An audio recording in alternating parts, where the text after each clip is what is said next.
I literally put in 30,000 at first just to do the altas and environmental and my deposit. They were pretty lenient, knowing I was a poor firefighter that was thinking I could pull a financing gig off. And that was when I was really awoken to, holy crap, there's some money here. I walked away as a millionaire from closing. And I'm like, my gosh, did I just make $2 million by buying a building? Welcome to the Real Estate Pros Show, where we interview real estate investing professionals from coast to coast, as well as the service providers that serve the real estate investing industry. Our goal is simple: share what's working now to help you improve and scale your business to the next level and meet the pros that can help you get there. Real Estate Pros is powered by Investor Fuel, America's leader in helping real estate investors and professionals build the business you need to live the life you've always dreamed of. Let's start today's show. Property insurance for real estate investors doesn't have to be difficult, but it does need to be there to protect you when you need it. MyInvestorInsurance.com not only provides insurance at 15 to 30% cheaper than traditional agencies, it's built specifically for real estate investors like you. You can set up an account in about 2 minutes, get quotes on properties, turn on and turn off insurance for your fix and flip or rental properties in around 2 minutes without having to talk to anyone directly, all through our portal. There's no better way or faster way to make sure you've got the coverage you need to protect you, and no more lengthy policies either. Once you're set up, you're billed monthly and prorated by the day for however long your policy is active. It's powered by MSI, the third largest independent MGA, with 1.5 million customers and more than $1 billion in cumulative premiums written. Get set up today in about 2 minutes at myinvestorinsurance.com/fuel. Hey, everybody. Welcome to the Real Estate Pros podcast. I'm your host, Michelle Kessel, and today I'm joined by someone I'm looking forward to chatting with, Jeremy Barker, who is a real estate investor focusing on single families, hotels, office, and commercial spaces, also with his venture, Murphy Door. And really excited to have you here today, Jeremy. Michelle, thank you so much for having me. I'm excited to be here. Of course. Yeah, let's dive in. First off, for those not familiar with you and your work yet, can you share what your main focus is? Yeah, 100%. So my day-to-day operations mostly consist of Murphy Door, which is the hidden door company, secret rooms, panic rooms, speakeasies. So they become a pretty good niche over the last several years, especially since COVID. We went from I was a full-time firefighter, career firefighter paramedic in our local town here in Utah. And this was a little side job deal that I built into something that now we do a hidden room every 6 minutes around the world. So it's escalated into a pretty lucrative business, I guess. And at the same time, it's fun to see so many people use them. So from starter homes, multifamily homes, all the way to the celebrities' biggest homes, and, speakeasies for MGM. And you've seen us in John Wick and a bunch of movies. So a really good ride. And that's kind of what led me down the path of real estate, is needing more and more space. And how do I get the space, especially not understanding real estate investments? I mean, I shouldn't say we've all, the fortunate ones that have been able to buy our own home, we kind of learned those traditional financing methods of how to buy our own personal real estate. But I had never bought anything that was an investment style or an investment type property. So it was a whole new learning curve for me. And it's been a really interesting ride. And to be honest, even with as well as Murphy Door does, I've made the biggest growth of my net worth in the real estate arena. Yeah. And what do you think specifically have been some of the main keys that made the biggest difference in allowing the real estate business to be able to grow and run successfully? Well, that's a good question, because when you go into something, you don't have any clue. And I think that kind of helps, when you don't understand it or you don't know. And if you're willing to put forth the time to study, listen to these type of podcasts, research the internet to see how other people have done it, especially coming from a means of no money. Like literally I was making $762 every 2 weeks at the fire department. That's post taxes and all that. So when you think about needing to buy a commercial space that's 40, 50, 60, 100,000 square feet, like, how does this even happen? So what I did is I jumped on YouTube and dissected and everything I possibly could in real estate. And I came upon Grant Cardone. And Grant Cardone, I absorbed every bit of information that he had on YouTube for free, because that was what I did. And my unique scenario was I had a building that was a door company making, standard interior doors, like 6-panel doors or whatever, that was going up for sale in my fire response area. Stop living on an island and join the #1 mastermind in America for professional real estate investors. Investor Fuel is a community of hundreds of the nation's top investors working together to build stronger businesses and better lives. In addition to the amazing community of real estate investors acting as a board of advisors for one another, Investor Fuel members have access to 100% funding on purchase and repairs for our members only, a health insurance program, and benefits and discounts that more than pays for the membership of most of our members, meaning it's actually costing you money to not be a member of Investor Fuel. If you're looking to scale your business and build a business that allows you to live the life of your dreams, please visit investorfuel.com today and book a call with our team. I'm like, man, I wonder what that would cost. I found out it was $2.9 million. I fell on the ground going, holy crap, I haven't seen $2.9 million. How the heck do you pay for that? My real estate broker told me, you just got to figure it out. Just sign here. We'll figure out the money later. And I'm glad I did. And then, of course, after I put my my LOI in and borrowed money for $30,000 to put down on the deposit, kind of the ALTA survey and the environmental, I had to figure out what was going on. And what I noticed with Grant is he had this unique method, and I really agree with him a lot, except I kind of reversed engineer it, is that he had 85 to 90% occupancy as his preference. He had Class A properties, and he had cash flow from the very beginning. So that was what he was financing. And what I had that I was buying was an empty building, 100,000 square feet on 5.5 acres for $2.9 million. So I had to figure out, well, what could I do and try to finance this deal? So I realized at the time, there's only really, if you're going to be a landlord per se, there's only really 4 ways to make money in this game. Right. And that means hold the property. There's a million ways to make money with real estate, but when you're holding it as a landlord, there's about 4 ways. One is increase occupancy, pretty simple, right? 2 is increase the rent rates. That's also simple. 3 is minimize your expenses, work on the cost to operate. And then 4 is wait for interest rates to drop. That's when your valuations go up, based off your cap rate. And I thought, well, I think with Grant, I saw an 85 to 90% occupancy requirement, and I see that there's only a 10 to 15% growth opportunity there. And I'm a very big risk taker, kind of by habit and nature. I guess that's why I love the fire job so much. But I'm like, well, what if we had 0? 0 would give me 100% bandwidth, and then my rates I could really play with as long as I covered my nut. I could go low and then get it into an escalating rate, and then I could wait for interest rates to drop and recap it. So I found this building. I was able to convince the seller. I said, hey, look, I only need a little bit of this 100,000 square foot building. So I need to put it up for sale right away, or for lease, excuse me, not for sale. Retack that. So I said, I convinced them. Of course, they said no at first. And I said, look, I need to do this just so I can cash flow it, because I'm only going to have 20,000 square feet of this thing. I need to get rid of the other 80,000. And if you'll let me put it up for lease, I'll put the LOI in and I'll start doing all the work that I need to buy it. Well, about a week, they came by and said, yeah, you can go ahead and put it up for lease. If you're in contract, we have no heartburn with that.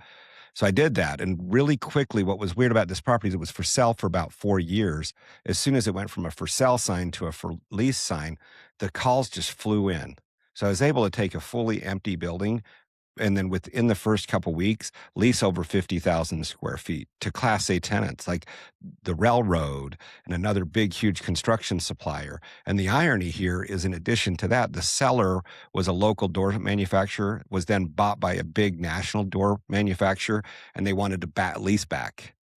So then all of a sudden I go to the bank with a different proposition. I said, hey, look, I have 5 and 10-year leases here, that this is the valuation of the lease. They valued the building off of the lease contracts instead of the buy price. So I was able to actually close on the building and pull money out at closing. And I literally put in $30,000 at first just to do the altas and environmental and my deposit. They were pretty lenient, knowing I was a poor firefighter that was thinking I could pull a financing gig off. And that was when I was really awoken to holy crap, there's some money here. I walked away as a millionaire from closing, and I'm like, my gosh, did I just make $2 million by buying a building? And it's not tax. I'm not taxed. Obviously I borrowed it from the bank, but the irony there was then I was able to build onto my portfolio from there. So I started using that recipe, saying, hey, look, I'm going to look for empty buildings that have been for sale for a long time. If you're looking for consistent, high-quality leads, look no further than Investor Machine. Investor Machine isn't just another agency, it's the most sophisticated, data-driven lead generation company on the planet for real estate investors, and serves the role of being not just a lead generator for your business, but a marketing partner that is helping you achieve your goals along the way. Go to investormachine.com to learn more and schedule a call with our team today.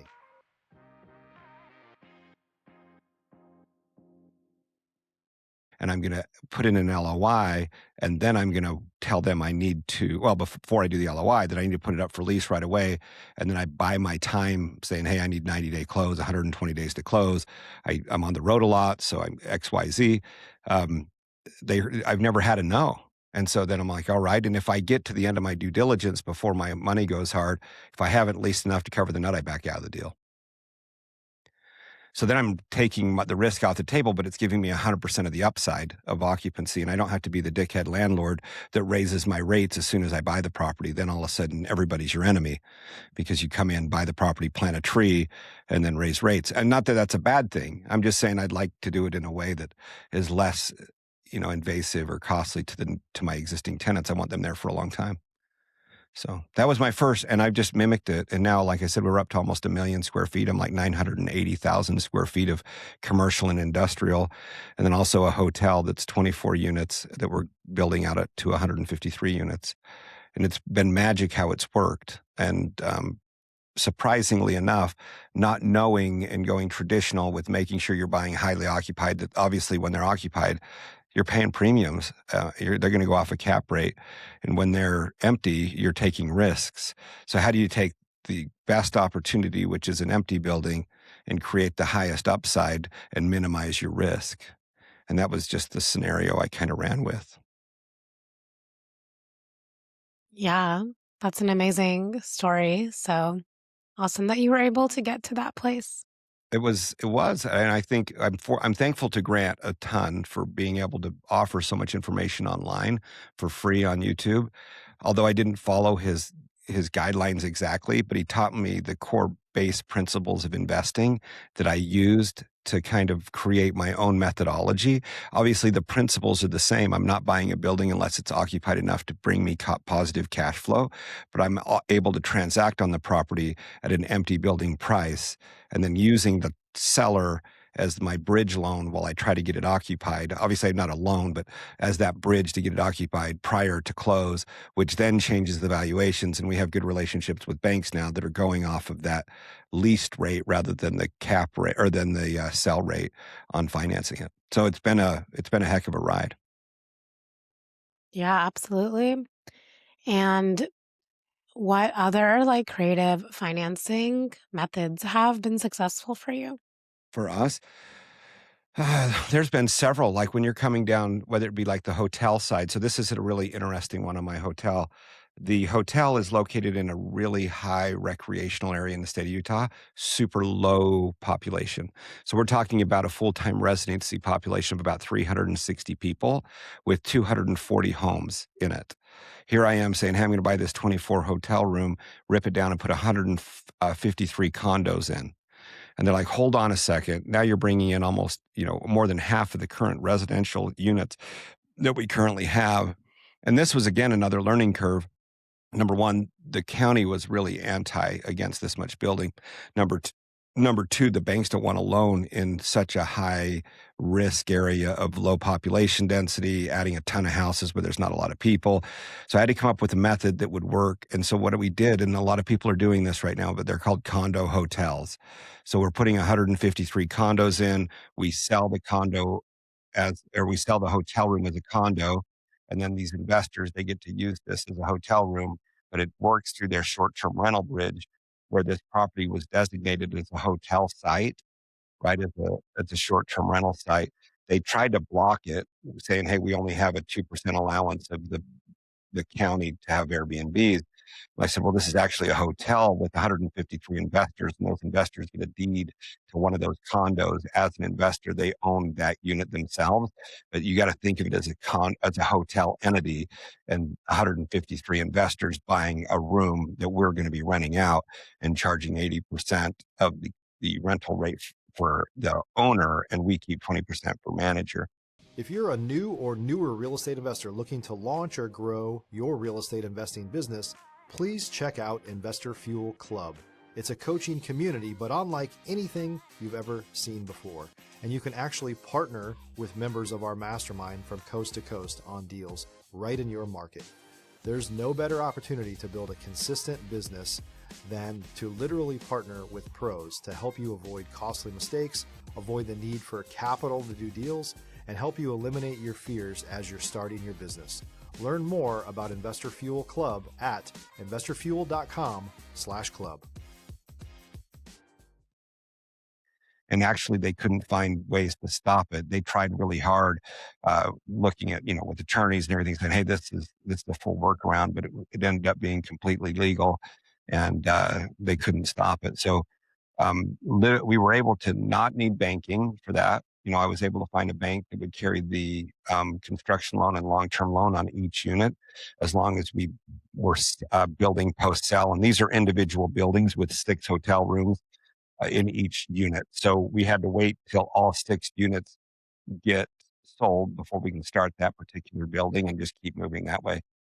So immediately when we got the approval, we started marketing this 153 condo hotel, and we received 180 reservation spots right away. It didn't take long. And when I say right away, we're talking within about 3 months. We had 180 names on the condo hotel deed. So, when banks saw that, they're like, hey, look, we can qualify the buyer for the short term or the construction loan, and then do a one-time close with this deal. And as long as you sell 6, we'll go ahead and fund this much money up front, and made that banking side way, way easier. Way easier. I was getting no's from everyone when I said, hey, look, I want to put this hotel in. And no. I mean, it was as fast as the conversation started that traditional bankers were telling me no. I haven't gone to insurance funds or any of those things before. I just went to my local banks. They've been great to work with. And that was a quick no for that. So that was another learning kind of creative method of how do you get financing in places or for projects that you're passionate about, that you believe in, because a lot of the time other people won't. But if you believe in it and you've got proof behind it, you've done the homework, and you see that there's enough traffic to go through that. Ironically enough, we got this approved, and then the governor of the state of Utah and his project, they've called me in to help build a whole ski resort next to the project, because I was able to pull that off. And we'll be willing to deed you property, give you the first $40 million in non-reimbursable cash up front, and we'll fund you the bond. I'm like, man, how did this all happen? Why'd you reach out to me? And they said, look, it's kind of the chicken and the egg game. We can't have the hotel, or we can't have the ski resort without your hotel, and we've got to work together to drive the traffic up there. So it's kind of funny how that blossomed into a whole different conversation that I was not expecting at all. So they've already got the ski resort approved. Now they're looking for a developer on license. And again, this isn't my baby. This is just something that I did a lot of research. I found out that there was over 2.5 million visitors annually into that area, and 84 hotel rooms, and of which I owed 24 of them. So they're like, well, not enough people are staying here. I'm like, well, they can't. You got 2.5 million people driving through your resort area, and you only have 84 hotel rooms. You'll never have more than 84 stays ever, because you don't have the space. So you can't count those as people. Not that they can't count as people, but you can't count those as stays. They got RVs. You don't know that they're staying overnight. It's all national forest and state-owned ground. They just disappear into the desert, kind of. So really fun. This is a really fun project for real estate. I mean, this has been way outside of what I expected, but it's been a fun learning curve. Yeah, absolutely. Sounds like some exciting opportunities are on the horizon. There has been.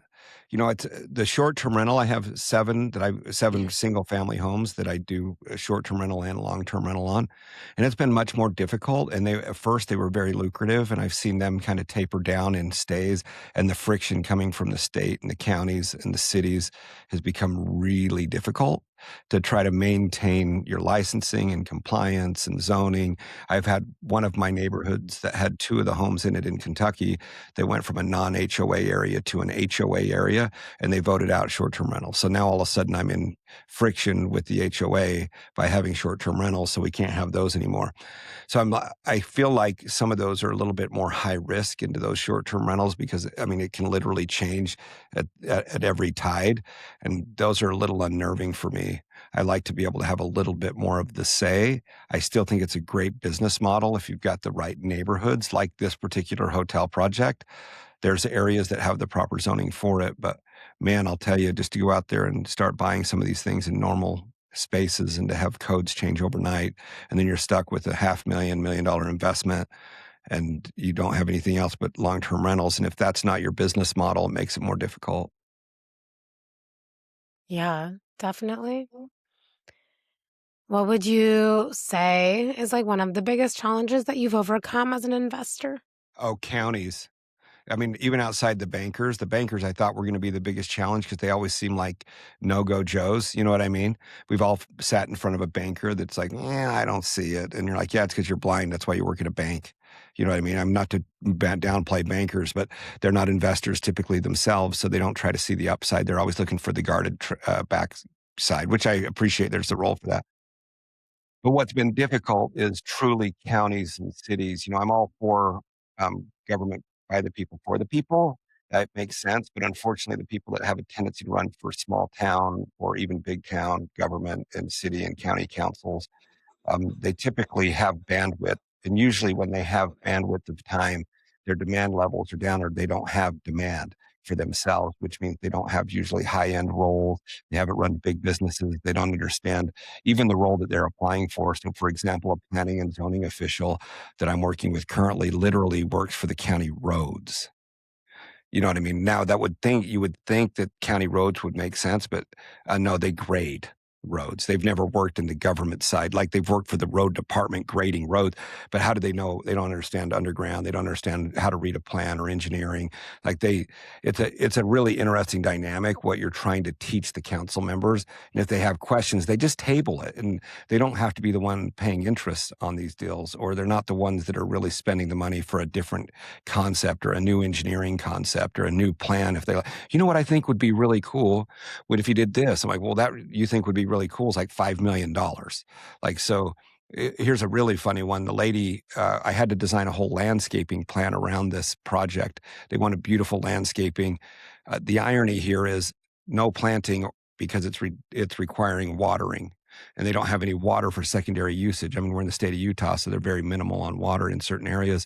So they came up with this elaborate landscaping requirement, that got written into code in order to do your building permit. But guess what? Now I'm going to be planning all this beautiful landscape with irrigation that I can't water because it's against the rules.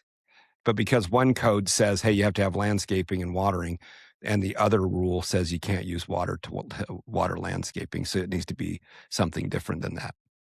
And I'm like, you guys realize it's literally a $3 million landscape package. So when you say what's the biggest challenge, it's been working with cities that don't quite wrap or communicate with one another. One's writing a code about this, the other one's writing a code about not watering. It's like, hold on, you're telling me to landscape and you're telling me not to water it. So it's just planting a bunch of trees to die. I don't understand the principle. And no one's giving, by the way. So I still have to plant the trees and let them die. Makes no sense. So Yeah, how's that for a challenge? right. You know, it's frustrating, but Absolutely. Yeah, well, thank you for sharing everything that you've absolutely. overcome and worked on. And before we wrap up here, if someone wants to reach out, connect, learn more, where can people find you and connect with you? Absolutely. I'm on Instagram at the real Jeremy Barker, also on LinkedIn, Jeremy G. Barker, or you can email me at jbarker@murphydor anytime, and I'll do my best to answer, help you with questions. If any of you guys want to ask me how I've done certain things, I'm happy to at least outline the framework in a high level way for you guys to grasp. So I thank you so much, Michelle, for having me on today. Yeah, of course. And for the listeners tuning in, if you got value, make sure you've subscribed. We've got more conversations with operators like Jeremy who are building real businesses. We'll see you on our next episode. Thanks for joining us for today's Real Estate Pros Show. You can learn more about the amazing benefits of the Investor Fuel Mastermind community, including surrounding yourself with hundreds of other rock stars, 100% financing for your deals, and members-only discounts from vendors you're likely already using that, as a member of Investor Fuel, will save you more than the cost of your membership. Visit investorfuel.com to learn more. If you're interested in joining us as a guest of this show, please visit investorfuel.com/pros to apply. You can also check the show notes for access to free resources, how to get access to world-class lead generation, and much more. Don't forget to subscribe so you never miss another episode. Have a great day. We'll see you on the next show.